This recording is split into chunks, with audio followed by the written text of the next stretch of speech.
এখানকার এই বৌদ্ধ মনিস্ট্রিটি বিশেষভাবে বিখ্যাত সেই প্রাকৃতিকভাবে সংরক্ষিত 500 বছরেরও বেশি পুরনো এক সন্ন্যাসীর মমির জন্য, যা এটিকে ভারতের অন্যতম অদ্ভুত ও আকর্ষণীয় পর্যটন স্থান বানিয়েছে। মমিটি বৌদ্ধ সাধক সাংঘা তেনজিংয়ের। তিনি নিজেই সেলফ মমিফিকেশন প্রক্রিয়ায় দেহত্যাগ করেছিলেন, যা অত্যন্ত বিরল ও রহস্যময় এক সাধনা। মিশরে বা কলকাতার জাদুঘরে যে মমি দেখেছ, সেগুলো মৃত্যুর পর এক বিশেষ রাসায়নিকের সাহায্যে প্রিজার্ভ করা হতো। তবে এই প্রক্রিয়ায় সাধক ধ্যানমগ্ন অবস্থায় প্রথমে খাবার ও পরে জল ত্যাগ করেন, ফলে তাদের শরীর শুকিয়ে সম্পূর্ণ প্রাকৃতিক উপায়ে মমিতে পরিণত হতো।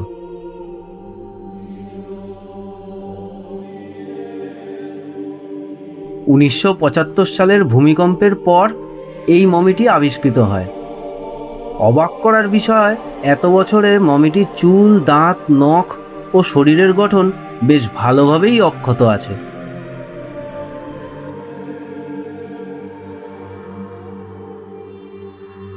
আজ এই মনিস্ট্রি পর্যটকদের কাছে এক অনন্য আকর্ষণ, যেখানে ইতিহাস, আধ্যাত্মিকতা আর রহস্য একসাথে মিশে আছে।